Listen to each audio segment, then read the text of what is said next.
19세기 프랑스의 에드워드 존 포인터라는 화가가 있었습니다. 그는 1865년에 죽기까지 충성이라는 제목의 그림을 그렸습니다. 이 그림은 AD 79년 화산재에 묻혀서 말 그대로 지도에서 사라진 고대 로마 도시 폼페이를 배경으로 하고 있습니다. 화산이 폭발하여서 모두가 도망가기에 정신이 없는 그 순간에 한 로마 병사가 자신의 자리에서 두 손으로 창을 꼭 움켜쥔 채 굳건히 버티고 서 있었습니다. 먼 훗날 이 병사의 모습은 폼페이를 조사하던 고고학자들에 의해서 발견되었고, 에드워드 존 포인터가 영감을 받아서 그림을 그린 것이 죽기까지 충성입니다. 안타까운 것은 우리가 사는 시대에 이런 모습을 찾아보기가 참 너무 드물다는 것이죠. 자신의 주어진 일에 대해서 끝까지 책임을 지려는 모습을 찾아보기가 너무 어렵습니다. 이것은 자신을 희생하지 않으려 하기 때문이죠. 나는 희생양이 되기 싫다는 것입니다. 그래서 어떤 문제가 생기면 내가 책임을 지려는 것보다는 나만 아니면 돼, 그런 생각을 하면서 자기 살 길을 찾는 것이 현명한 시대다, 그런 사람이 현명한 사람이다, 이런 말을 듣는 시대를 우리가 살아가고 있습니다. 이런 시대를 살아가고 있는 우리에게 본문은 유다라고 하는 한 인물을 통하여서 믿는 사람이라고 한다면 어떤 모습을 보여주어야 하는가, 그것에 대해서 가르치고 있습니다. 요셉이 베푼 식탁에서 형제들이 즐거워하고 있을 때에 요셉은 형들의 마음을 시험하기 위해서 청지기를 시켜 음모를 꾸몄습니다.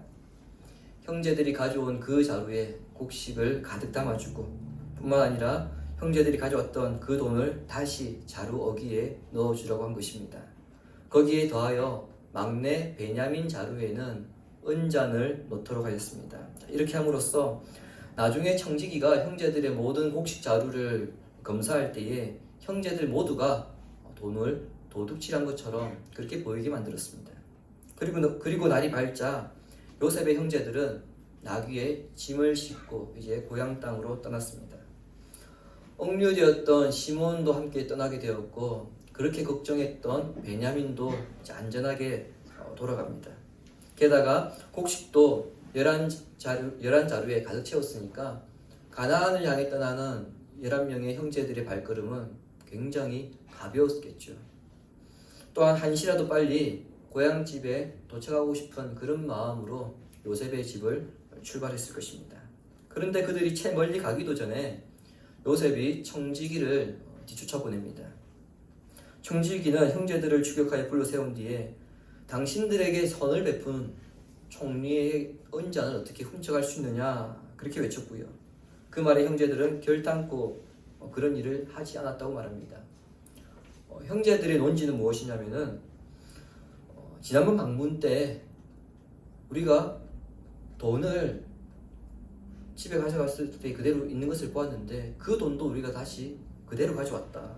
그런데 어떻게 요셉의 집에서 은이나 금을 훔쳐갈 수 있겠느냐?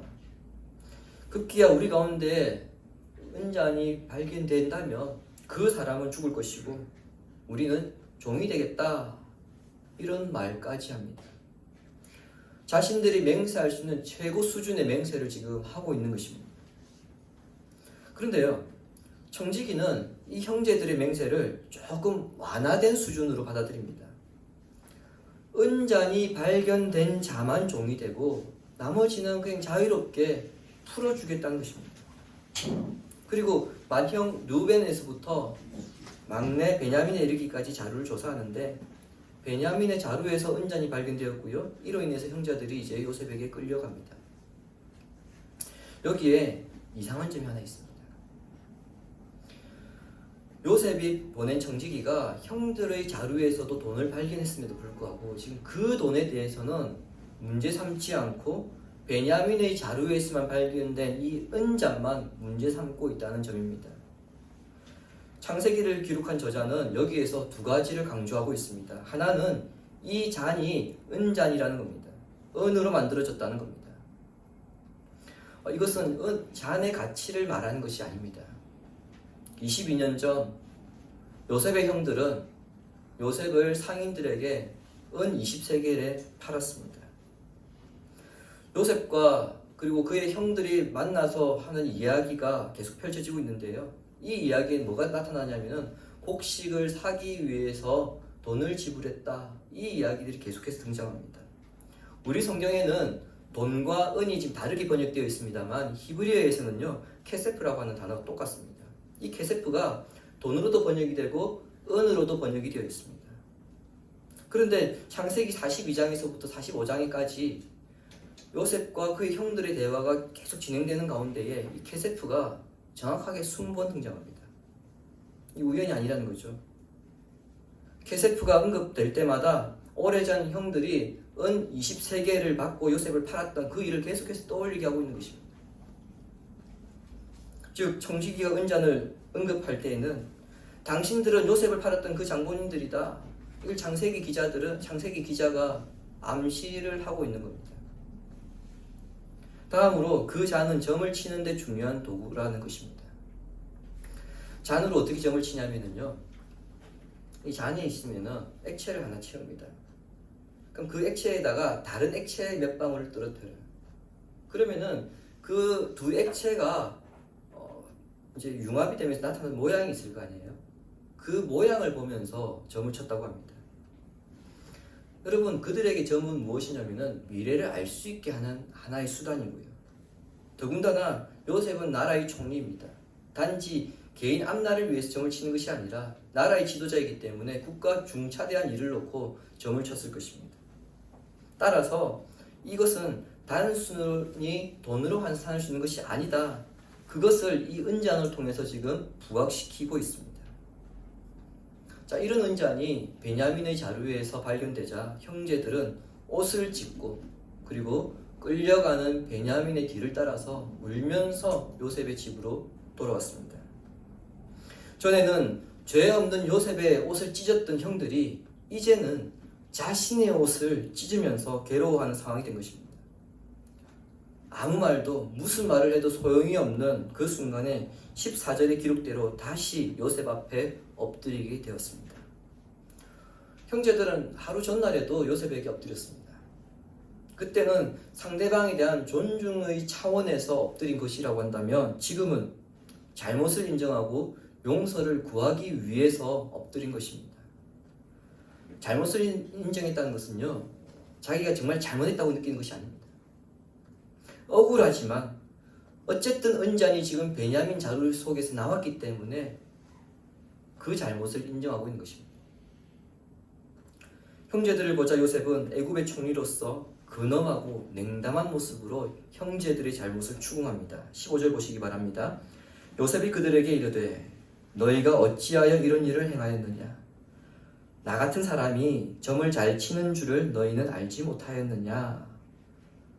이것은 요셉이 평소에 점을 즐겨 치는 습관이 있는 것처럼 보일 수 있습니다만 여러분 우리가 잘 알듯이 요셉은 점을 치는 사람이 아니죠.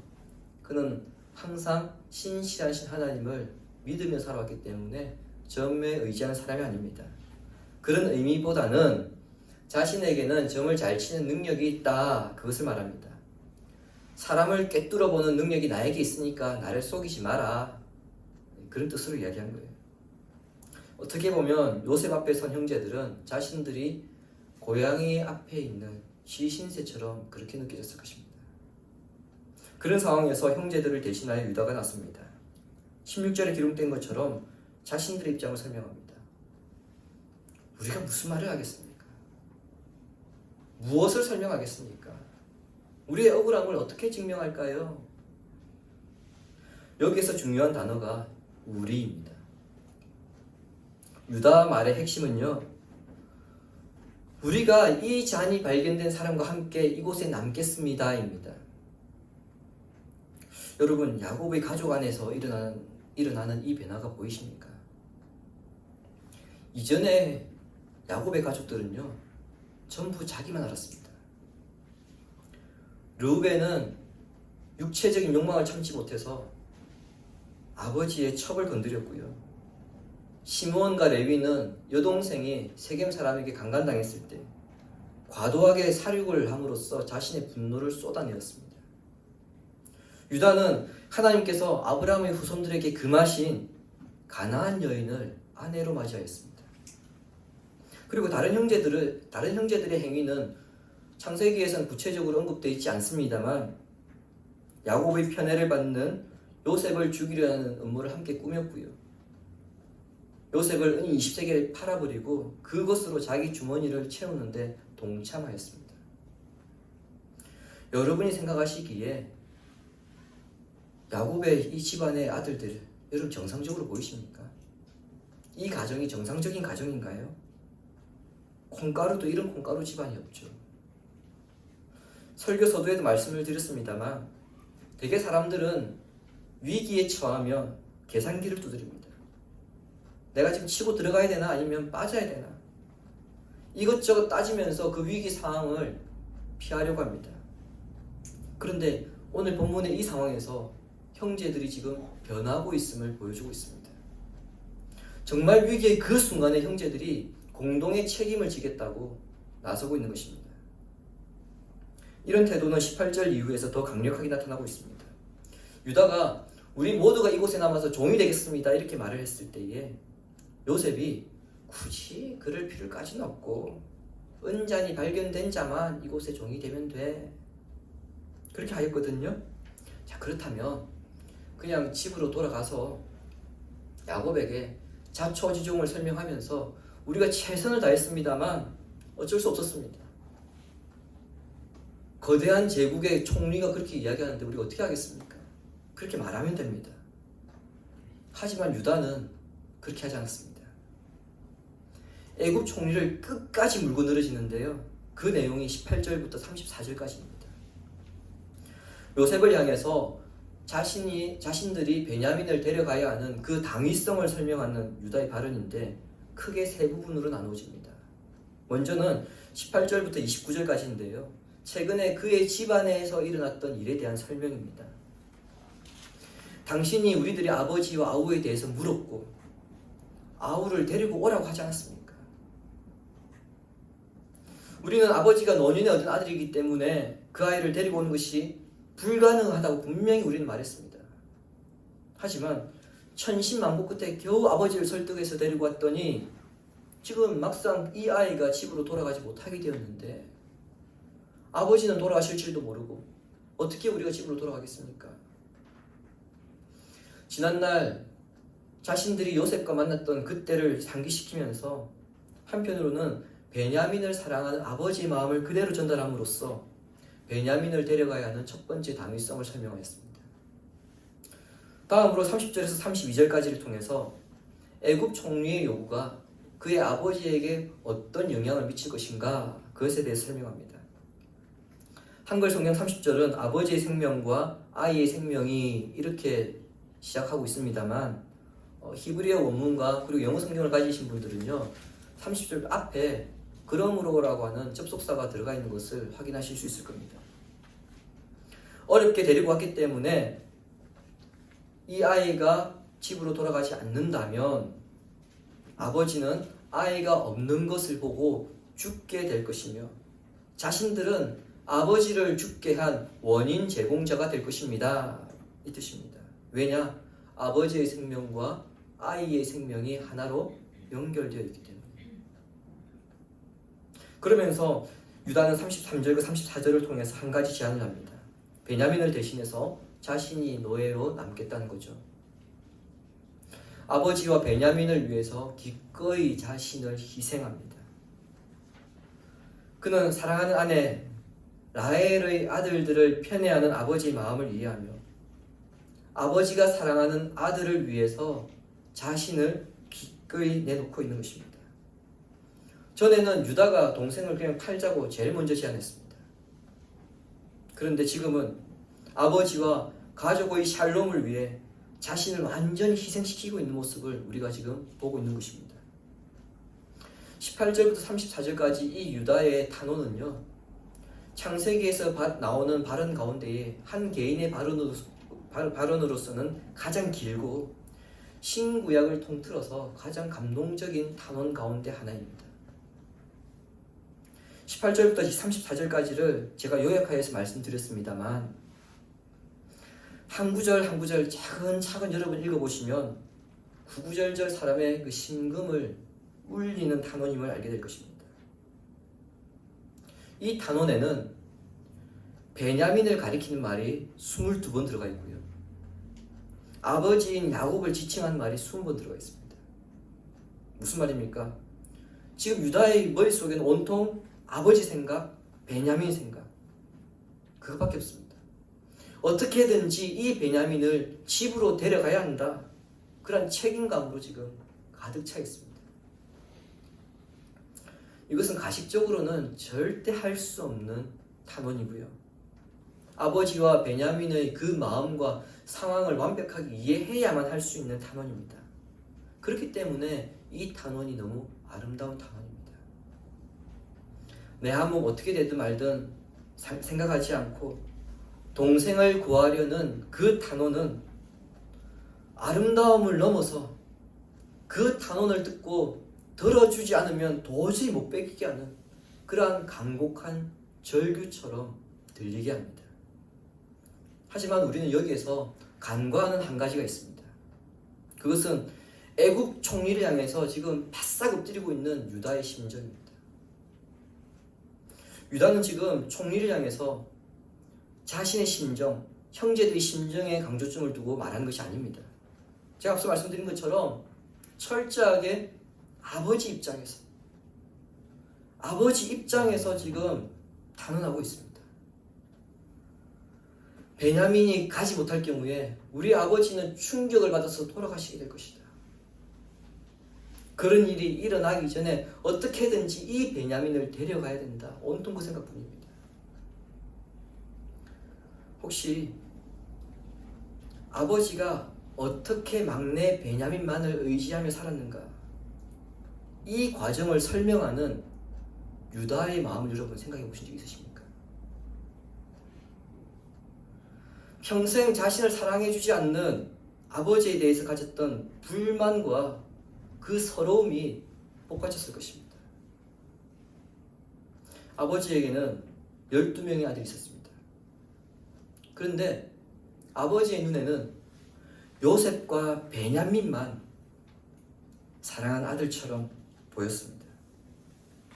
첩을 포함해서 4명의 아내가 있었습니다. 그런데 그 4명의 아내 가운데에 요셉과 베냐민의 어머니 라헬만 진짜 아내처럼 보였습니다.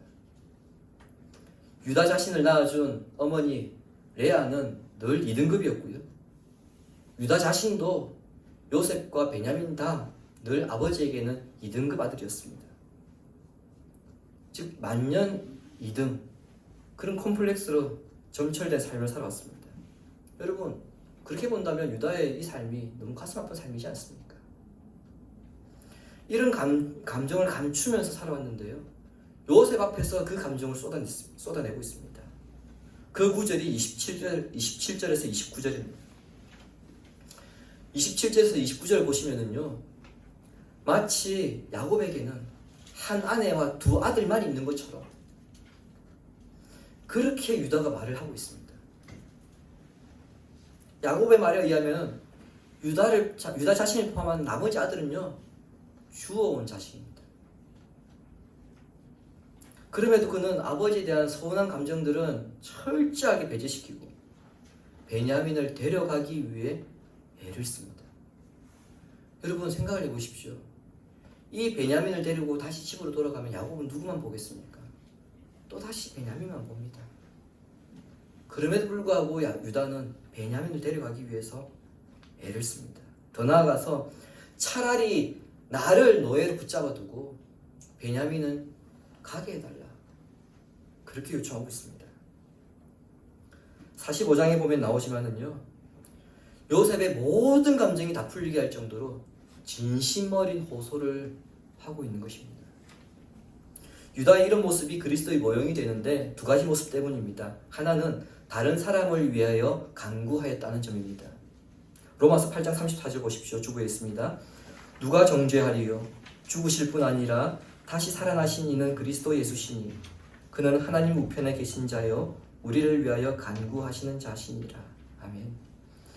죄로 인해 사단의 종으로 살아야 할 우리들을 생명을 주관하시는 하나님께 간구하셨던 분이 예수님입니다. 마찬가지로 생명을 주관하는 애굽의 총리에게 자신의 동생과 아버지를 위해서 간절하게 간구하고 있는 사람이 유다입니다. 그 모습이 바로 그리스도의 모형이 된다는 것입니다. 다른 하나는 다른 사람을 대신하여 자신을 버렸다는 점입니다.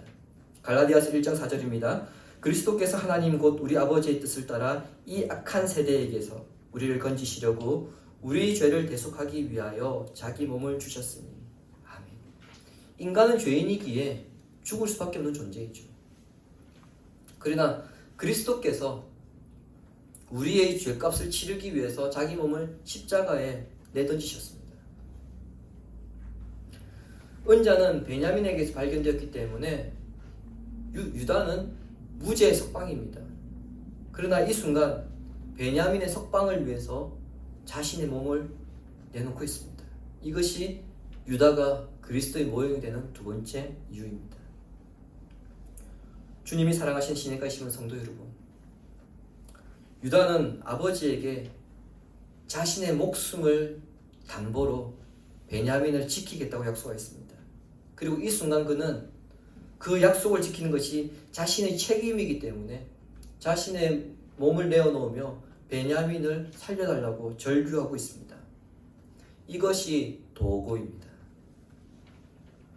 우리는 일반적으로 중보기도라고 하는데요. 정확하게는 도고입니다. 중보기도라고 하는 것은 하나님과 죄인 사이에서 중보하시는 예수 그리스도께서 성도들을 위해 하시는 기도가 중보기도고요. 성도가 성도를 위해서 기도하는 것은 도고입니다. 디모데전서 2장 1절 보시기 바랍니다. 그러므로 내가 첫째로 권하노니 모든 사람을 위하여 간구와 기도와 도고와 감사를 하되 모든 사람을 위하여 믿는 자들이 유다처럼 생명을 걸고 도고할 때 디모데전서 2장 3절에서는 이렇게 말씀합니다. 이것이 우리 구주 하나님 앞에 선하고 받으실 만한 것이니. 모든 사람을 위해 믿는 자들이 생명을 위하는 도구를 할 때에 그 도구가 하나님 앞에서 선하고 그 도구대로 하나님께서 받아주신다는 것입니다. 우리는 생각나면 도구하고 시간 나면 도구합니다. 반대로 이야기하면 생각 안 나면 도구 안 하고 시간 없으면 도구 안 한다는 얘기죠. 근데 우리는 이런 말 쉽게 합니다. 나 이거 좀 기도해줘. 그러면 네, 기도하겠습니다. 근데 실제로 여러분 생각해 보십시오. 그렇게 기도하겠습니다 해놓고 정말 그 사람을 위해서 우리가 생명을 거는 도구를 해본 적이 있는가? 참 부끄러울 때가 있죠. 유다처럼 우리 도구에 생명을 거는 절규가 있을 때 그 도구를 통해 민족이 살고 교회가 살고 가정이 살아나게 됩니다. 화산재가 쏟아지는 상황에서도 한 병사가 창을 붙잡고 끝까지 성을 지켰던 그 모습을 여러분 생각해 보십시오. 그 병사처럼 그리고 예수님의 모형을 나타내는 유다처럼 우리에게 맡겨주신 모든 영역에서 목숨을 거는 도구를 통해서 샬롬의 기적을 드러내는 것, 여러분 그것이 성도의 책임입니다. 그것이 성도의 의무입니다. 대강절을 보내면서 생명을 거는 도구에 깊이 빠져보시기 바랍니다. 그 사랑과 기도에 하나님께서 복을 주실 것입니다. 여러분을 통해 도구의 기적이 나타나기를 예수님의 이름으로 축원합니다. 아멘. 우리 지금 말씀 생각하면서 함께 기도하고